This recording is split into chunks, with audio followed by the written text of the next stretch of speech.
Hello and welcome to today's webinar on SERDP funding opportunities. My name is Stephanie Wallace and I will be moderating today's session. We will get started in a few moments. While we wait for others to log on, I would like to cover a few logistical items. Today's broadcast will be listen only. We will have a question and answer period at the end of the presentation. You may submit questions by using the chat box on the left-hand portion of the screen. You do not need to wait until the Q&A period to submit your questions. In fact, we encourage you to submit them in advance of that session. The phone lines will remain listen only throughout the presentation so that we will not be taking any questions verbally. We will not be able to answer questions about specific proposal ideas or technologies during this webinar. Please note that both the audio and the presentation of today's session will be archived on our solicitation webpage in case you would like to refer to them in the future. Today's speakers are Dr. Herb Nelson, the Acting Executive Director of SERDP, and Dr. Andrea Leeson, the Deputy Director of SERDP and Environmental Restoration Program Manager. Before I turn it over to Herb and Andrea, I remind phone participants that this is a listen-only session, and to submit questions, please use the chat box in the lower left-hand corner of the screen. Herb?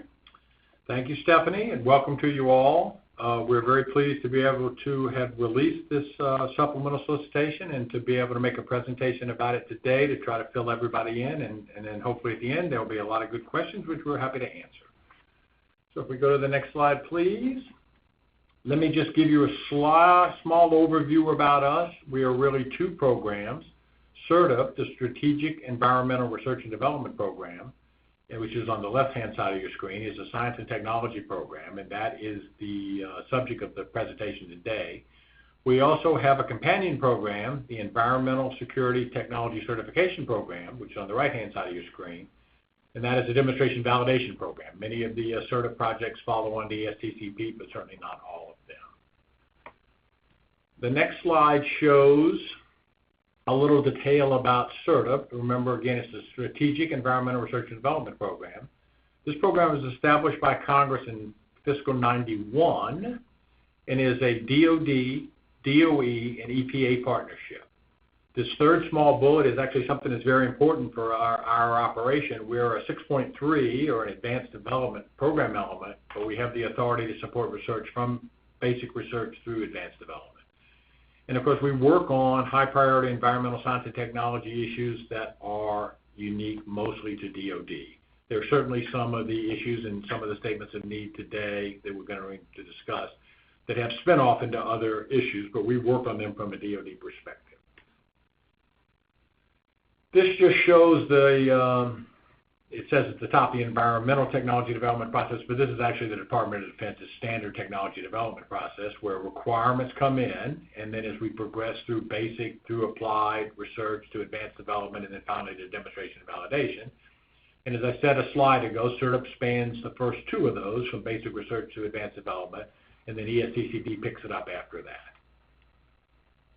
So we really have two sets of drivers that we work toward.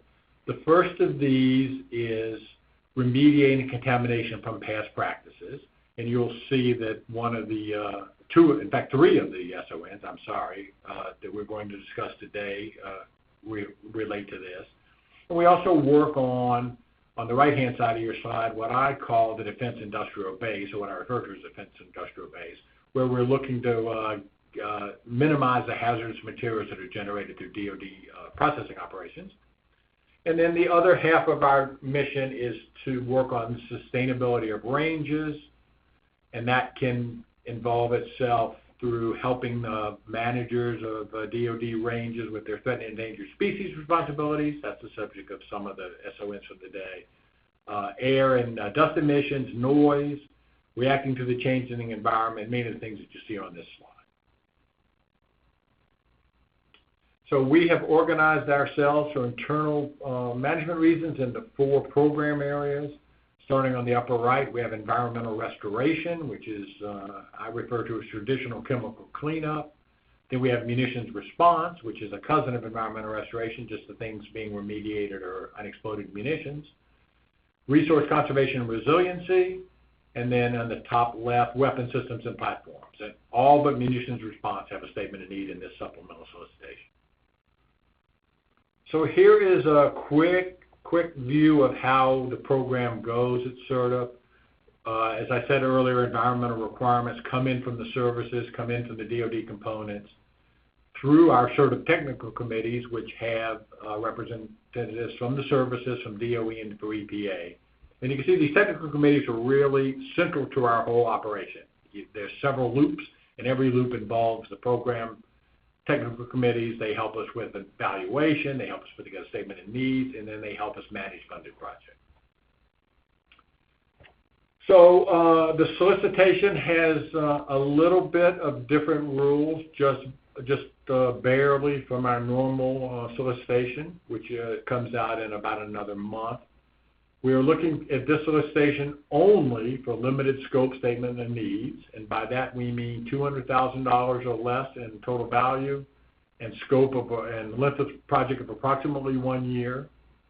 We would anticipate multiple awards per statement of need. That will, of course, depend upon the quality of the proposals received.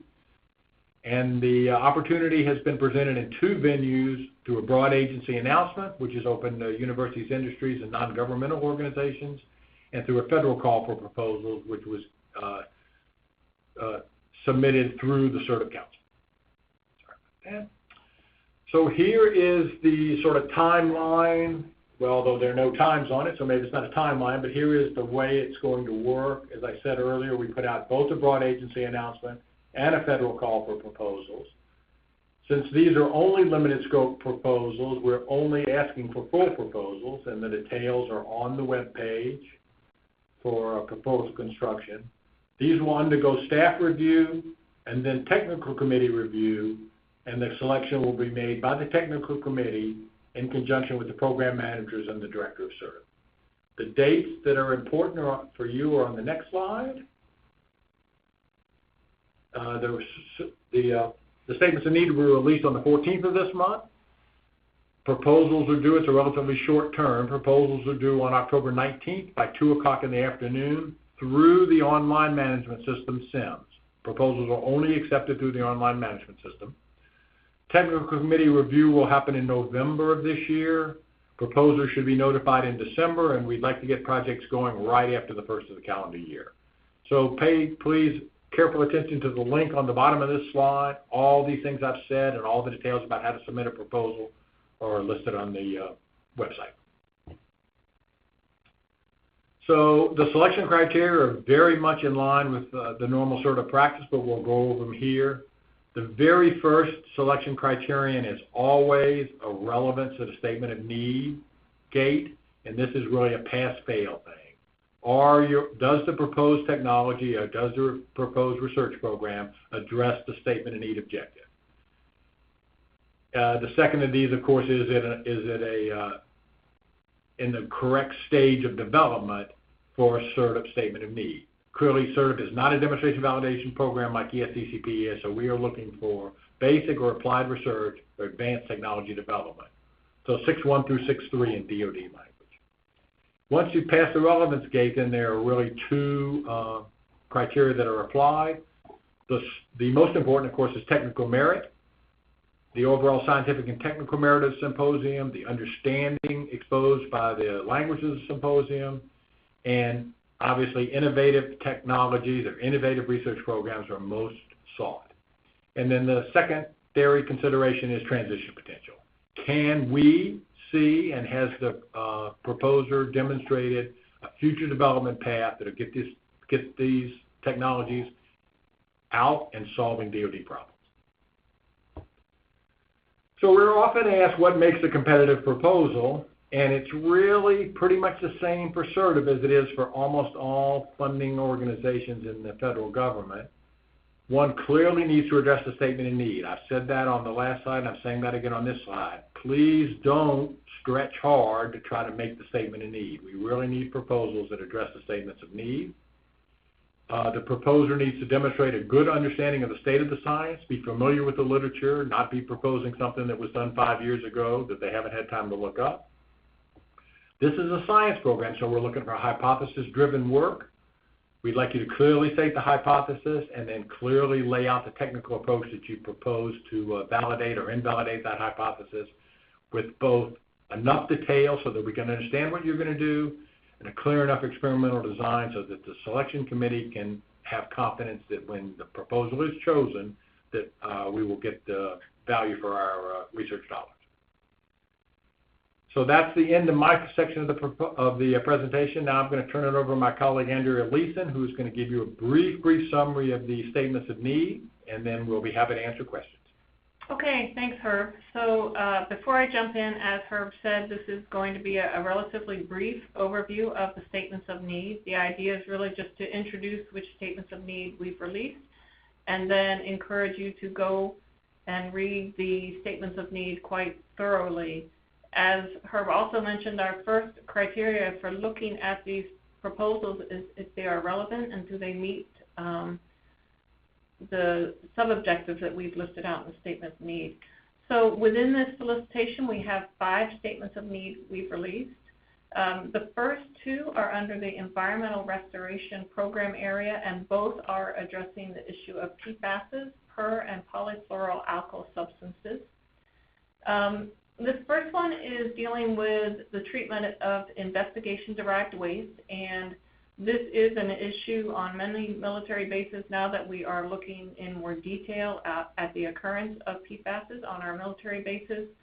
We are left with quite a bit of investigation-derived waste, and so we're looking at alternatives to current practices, which is essentially shipping it off and landfilling it, to see if there's something on site that we can use ideally. Look at the statement of need. Of course, the emphasis is on PFAS and PFOA. We definitely want consideration given to other high priority PFAS, so that we have full awareness of what's going on with compounds there.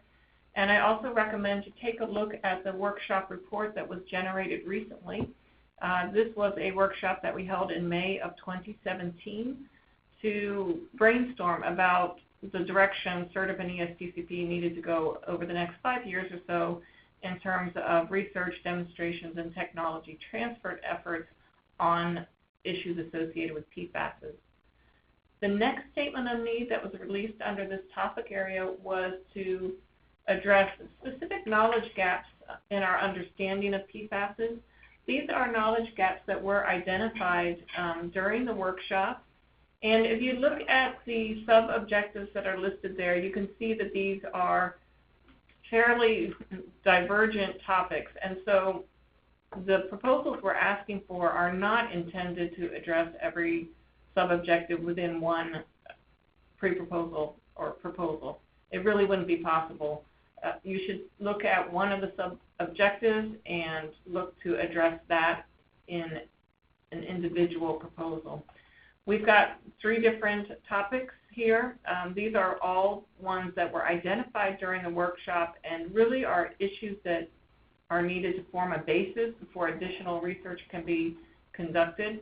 The first is developing an approach for assessing PFAS risks to threatened and endangered species at AFFF impacted sites.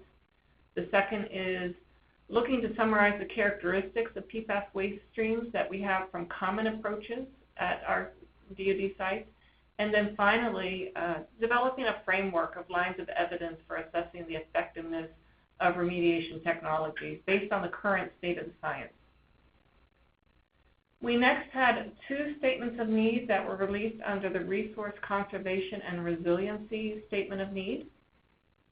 The first one is to initiate or start an analysis of the relationship between ecosystem services that are delivered through the management of our DoD testing and training lands, and then the benefits that are accrued to the DoD or even the broader society at large from these ecosystem services. Definitely please read the statement of need thoroughly. There are very specific sub-objectives that were listed there that you'll need to be aware of when addressing this statement of need. Our next statement of need under the Resource Conservation and Resiliency program area is quantifying the effects of environmental non-stationarity at DoD relevant scales. And we had 3 specific research sub-objectives under this one. First is discernment of the relationships through both historical observations and climate models with an emphasis on describing the model heterogeneity. We also want to look at better understanding the shifts with a focus on the transition from one like region to another like region. And then finally, the determination if and to what extent the mean and extreme temperature shifts relationships may inform DoD on risks in the future. Again, please take a close look at these sub-objectives to make sure you're addressing the issues that were laid out. And then our final statement of need is under the Weapons Systems and Platforms program area. And here we're back to the issue of PFASs, and we're looking for innovative approaches to fluorine-free aqueous film forming foams. You can see the specific performance requirements that these substances will need to meet. That's listed in the statement of need. And then certainly within a limited scope proposal, we don't expect a performer to be able to thoroughly validate the persistence and aquatic toxicity of alternative materials, but we would like it if you can start considering those things before you really delve into the work on these alternatives or the next generation of these AFFF systems. So at this point, that concludes our main webinar, and we can take questions now if you have them on the solicitation. Thanks, Andrea. We have had a number of questions. We will answer as many questions as time permits, focusing on those that are generally applicable to all submitters or logistical in nature.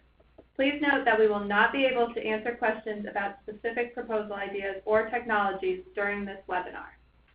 Our first question is there any flexibility in the cost and duration limits defined in the solicitation? So the answer to that is no, there is very little flexibility about that. But unfortunately, when I discussed that, I left out one key detail which gives you the flexibility. In general, a limited scope project for SERDP ends in a pre-proposal for follow-on work. And I didn't mention that earlier. I apologize about that. So this is definitely 1 year max, 1 year-ish, I should not say max, 1 year, 14 months, something like that. $200,000 maximum, that is a maximum, that's a contractual limit. But the successful performance or successful limited scope project can very often evolve into a full core proposal under SERDP, which could be 3-4 years of duration, something like that. Our next question is, will there still be a SERDP solicitation for proposals funded in FY19? We will still be releasing an FY19 solicitation. The special solicitation will not impact our regular solicitation for FY19. How is intellectual property protected during the proposal review process? I think there is no issue with intellectual property, feeling confident in your intellectual property. Everyone on the technical committee is a federal employee who has signed a conflict of interest form. It's routine that we see things that are not to be released. So I think we have a good system to handle that. Is cost sharing a requirement for SERDP projects? It is not a requirement. I believe we have a portion of the proposal where you can certainly discuss it, but it is not a requirement. Are proposals submitted to the federal call for proposals reviewed differently than those submitted to the BAA? No, and in fact, at the end of the technical committee's ranking, they are all intermingled and ranked from, in terms of fundability from top to bottom. So there's no real difference of how they are submitted or analyzed. Can multiple proposals be submitted by the same organization?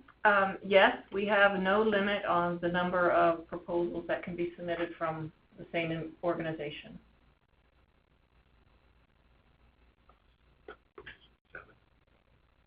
Where can I find information about previously funded SERDP projects?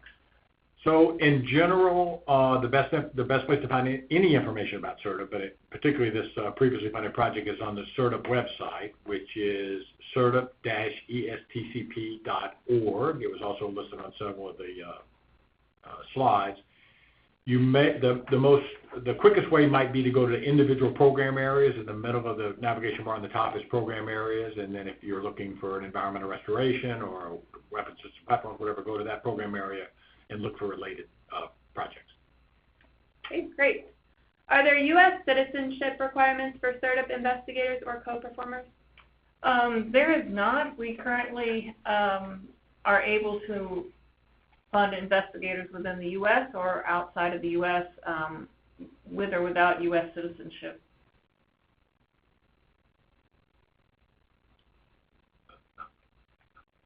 Is this solicitation open to local governments too?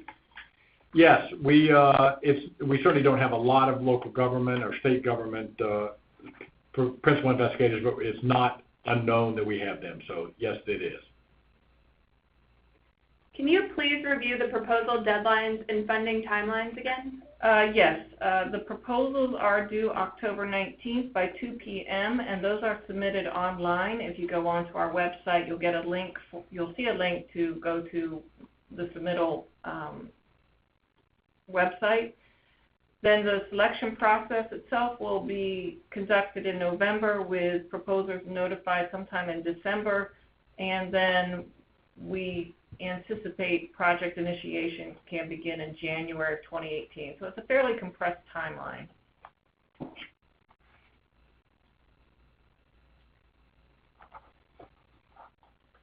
So there was a question. I'm going to answer actually 4 or 5 questions without Stephanie reading a particular one.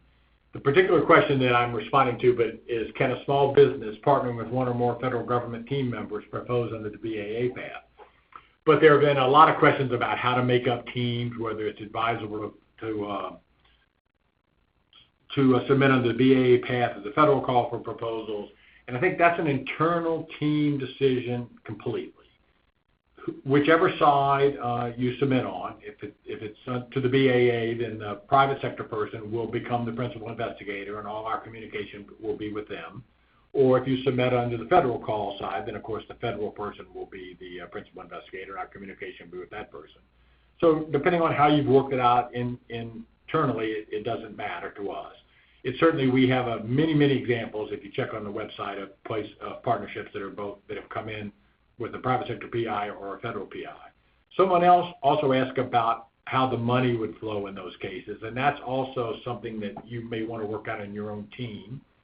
If the private sector person or a university has an existing contractual relationship with the federal government side, then it may be quickest and easiest to propose under the federal side, and then the dollars from us to the federal people can flow quickly and then relatively quickly to the private sector person. If the private sector partner is the principal investigator, then we would initiate a contract with the private sector partner and send the federal money directly to the federal performer. But initiating a contract would be the slowest part of that step. If a PI has an idea for a new approach to mitigation of waste derived from PFAS, can they send you a short white paper directly? No. You have to submit your ideas following the guidelines for the solicitation. If you have general questions about the statement of need or the solicitation process itself, please feel free to contact the program manager that's listed in the statement of need, but that is not intended to be something where you submit your idea to us and we vet the idea. That any specific details about the technology that you're proposing should go into your proposal and be submitted through the solicitation process. Will projects that address a single sub-objective in the statement of needs but not all of the sub-objectives be considered by the technical committee? And the answer to that is yes. Remember, this is a very limited call for proposals, $200,000 maximum resources and a year or so duration. So it would really not be possible to address all of the sub-objectives, particularly in the several of the statements of need have 3 or 4 sub-objectives. So back to the beginning, the answer to that is yes. My team could submit a proposal via a federal agency or via a university. Are there any advantages of submitting as one entity versus the other? There's really not. We generally tell people to consider what makes the most sense technically or administratively for managing the project. So don't be concerned that you have to go one way or another. Just propose what makes sense for management of the project. Are there limits in terms of number of proposals that will be funded per statement of need or program area? Well, there's an overall limit, which is the budget of SERDP, of course, but there is not intended to be a limit. We, in general, would expect to fund 4 to 6 projects per statement of need so that we have a good representation of the available technologies and techniques, but that will depend, of course, on the quality of the proposals. So the big answer is no, but there is clearly some limit. Who selects the focal installations? Can you please describe that process in more detail?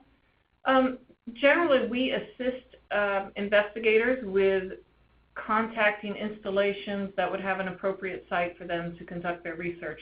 So we do not require you to, if you want to do some field work or sample collection for your proposal, we do not require you to have those sites selected at the time of the proposal. We would assist you if your project were selected for funding to find the right installation and the right DoD RPMs to help you. Concerning environmental non-stationarities, what are considered to be spatial and temporal relevant scales for DoD? Well, I said in the order that it was asked, spatial scales obviously range from an individual DoD installation through a regional group of installations that may need to manage their natural resources collectively or in the same manner. So that would be, the southeast, the pine forest of the southeast. So spatial scale from one installation to many. Temporal scale, I would say, ranges from something like 2 to 20 years. Short-term plans being made now that would have an impact in the short term, but really the 20 comes from the limit of the effective planning that people work in the DoD these days. So those are the limits. Can proposals submitted in previous years but not funded be submitted again this year? If a proposal that was submitted in a previous year is applicable to one of the statements of need that was released under the solicitation, then certainly it can be, but you have to be certain that you're addressing the research objectives that were laid out in the current statement of needs. Again, our first criterion is relevancy. Is the idea you proposed addressing the statement of need as it was laid out? Do you have expectations regarding the number of investigators and or institutions involved in the proposals? We have no thoughts about that at all. We, in the SERDP core program, range from single investigator with a single student through teams of 5 or 6 institutions working on large projects.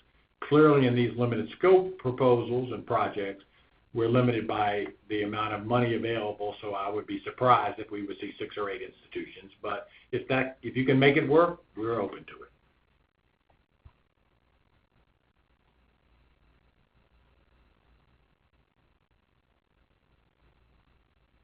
Can you please explain the mechanism by which funds are typically dispersed? Are they sent via grants, contracts? For non-federal organizations, we do all of our fund disbursement through contracts. We do not do grants. Federal organizations, we use NIPERs to send the money directly. Is this supplemental call unusual? Can we anticipate supplemental calls to be released around this time of year in the future? It is somewhat unusual, and I would not count on supplemental calls this time, routinely at this time of the year. It is, though, driven by budget, and since the budgetary cycle of the United States government has not been very steady in the past years, and probably is not going to be very steady in the next couple of years, you never know what will happen. But we certainly intend to solicit once each year the statements of need to come out in late October for that year, but I certainly wouldn't want to rule out anything. Do projects have to begin in early 2018, or can they begin late in the year and run through 2019? We prefer for the projects to be able to start as early in 2018 as possible. Having said that, we we don't have a hard and fast rule about that, but our preference is certainly going to be for projects to start early in 2018. If the United States EPA is a partner, can a PI submit the same proposal to SERDP and to the upcoming EPA SBIR Phase 1? Well, certainly one could do that. I don't think that together we would like to fund the same work. I can imagine a team having aspects of their work that would ultimately attract SERDP support, and another aspect of their work that would attract EPA support through the SBIR call. Does the guidance that a proposal doesn't need to address all sub-objectives of a particular statement of need apply to all of the statements of need being discussed? It was raised in the context of a particular statement of need. Does it apply to others? It does apply to all of them that have listed sub-objectives. These are limited scope, and we recognize that it simply isn't possible for a limited scope proposal to really address the full breadth of some of these sub-objectives for the statements of need. For the Ecosystem Services Statement of Need, what is the desired geographic scope of the limited scope proposal? And/or are there geographic priority areas among DoD lands? So I think I answered the first half of that question already. The spatial scale ranges from an installation side to a group of installations in a region in the United States. There is no particular we didn't have any particular region in mind when we wrote the Statement of Need. There are some obvious ones, though. There's a large DoD presence in the Arctic. There's a large DoD presence in the southwestern United States, in the desert. There's a large number of DoD bases in the southeastern United States. So from those, looking at a map of where DoD has a big footprint, you can imagine where the problem is. How many awards do you anticipate for each Statement of Need? We do not have that number specified. It really is going to come down to technical merit, so we don't have a typical number of awards. For the one on climate non-stationarity, is the geographic focus limited to the United States, or does it include all lands where DoD has deployment? It includes all lands where DoD has a deployment, but we clearly focus mostly on U.S. bases. We've had, though, in this last 2 years, a number of projects working on Pacific Islands, for example. So it's certainly not out of the ordinary to have such a project. And I just wanted to jump in, too, with a general comment. A number of the questions we're getting are very specific on some of the details of the statements of need, and we were not going to address those kind of comments or questions over the webinar. What we'd like you to do, if you have very specific technical questions about the statement of need, please take a look at the statement of need, and you'll see at the end of it there is a point of contact. That's the program manager for the relevant statement of need. Please contact them directly if you have detailed technical comments. Great, thank you. Another question is, will this presentation be posted online? And the answer to that is yes, it will be posted online. It takes a few days to appear, but you'll find it on the solicitation website.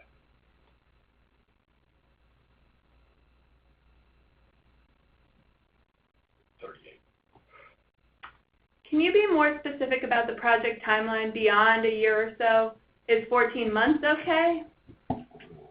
Well, this is all, the rest of this question also says, what about 16, what about 18? So this is somebody that'd like to do negotiation on the telephone here on the length of the project, and we're not going to do that. But the goal is $200,000, approximately a year work. Certainly if one proposed a 2-year period of performance in the beginning, we would not call that in compliance. If one proposed a 14-month, we clearly would. So there, some end members, and you can figure it out in the middle.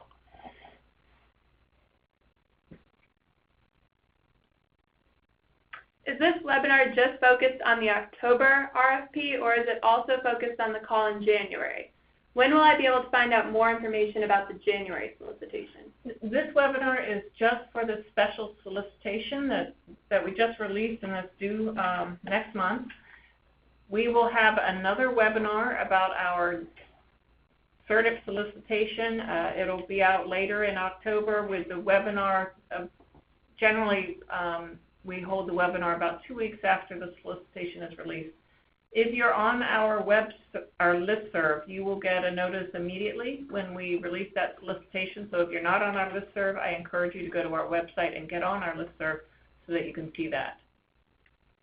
I noticed one area online spoke to small business set-aside. Is this solicitation open to larger companies as well? Yeah, so the premise of that question is not correct. There is no small business set-aside. We certainly encourage those proposals from small businesses, and I guess should not say that. We solicit proposals from all size businesses, small as well as large. So universities to small companies to large companies to government, all are welcome to propose. Would SERDP support projects that perform fieldwork at non-DoD facilities?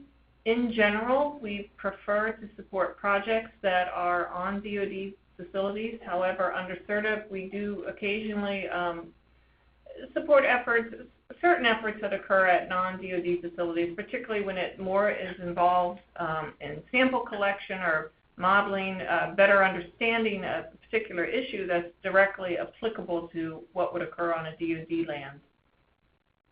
Is preference given for proposals that partner with DoD installations? And do you provide assistance locating a DoD installation if they can't find a partner? So I think that depends on the statement in need. Some of the statements in need really do not require field work. I'm thinking, for example, the development of the alternative AFFF formulation. So the work could be done on a federal installation or a DoD installation, or could not be. There'd be no preference in that case. The statements in need that require field work, then yes, we would like to have that work occur on a DoD installation.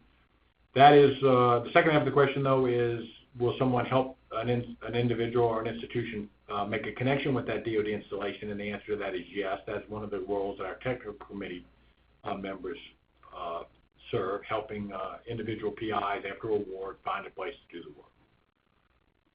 Is there any restriction on how the funds can be used? Could they be used for tuition?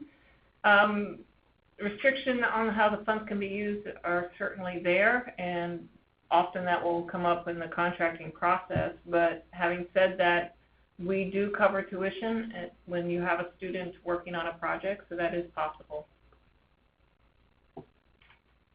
I was wondering if there's any flexibility on the definition of extreme stressors for climate non-stationarity. For instance, are only extreme temperatures considered for this proposal, or if there is a scope of work related to coastal inland flooding? Yeah, so the answer to that is either yes or no, depending on how that question is written. There is flexibility on the definition of the stressors, and the example given would be a perfectly reasonable one. Are letters of support from DoD installations helpful or required?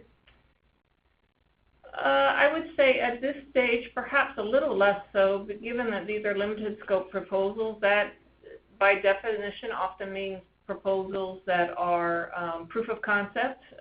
If you have a DoD installation that is interested in what you're doing and they would like to send a letter of support, that's certainly fine to do that, but I don't think it really is critical that that be done at this stage. Can part of the funds be used on sites overseas, for example, the DoD site in Guam? Yeah, the answer to that is yes. Obviously, with proposals of such limited funding ratio, the more that's used on logistics and travel to someplace as far away as Guam, it's going to make it harder to get more work done. But we have a number of projects working in Guam. If we propose a one-year project now, is it possible to receive a no-cost extension later on? Well, I hate to be granting no-cost extensions before we've even selected projects, but we do have the ability to do no-cost extensions on a project if something comes up that you can't meet the original deadline. Perhaps, though, the question is also more directed at follow-on work. These are limited scope proof of concept efforts, and so if successful within that first year, there is also the opportunity to propose for follow-on work. What is the historical submitted versus funded proposals ratio? Is that information available online anywhere? So I'm going to answer, but I don't know if it's a completely applicable answer. We have not had limited scope only solicitation in quite a while. I'll give you the numbers from our last core solicitation, where approximately a little under 1 in 3 of our pre-proposals turned into full proposals, and about 1 in 3 of our full proposals turned into a funded project. So that would mean something like 15% of pre-proposals turned into a funded project. I don't know what it'll be in this case because it's difficult in a solicitation like this to know how many proposals we're going to get for these limited scope projects. But I think the numbers that I just read you, the sort of 15, 18% pre-proposals to funded projects has been constant for about the last 5 years. Will application to this solicitation limit one's ability to apply in response to normal solicitations? No, it won't. We won't be comparing or counting that against you in the FY19 solicitation. Should institutions use their full negotiated indirect rate, or is there a maximum allowed? Now, institutions should use their pre-negotiated rates. How does one subscribe to the listserv? Go to our website, which is SERDP-ESTCP.org, and if you go there, you should see a link in there where you can sign up for the listserv. Okay. This is the last more general question that we have received. As Andrea stated earlier, there are other questions which are more specific to a statement of need or technology, and for those questions we ask that you contact the program manager for that specific area. Thank you for attending the webinar today. As a reminder, the presentation and audio will be archived for future reference on the SERDP solicitation webpage. This concludes today's webcast.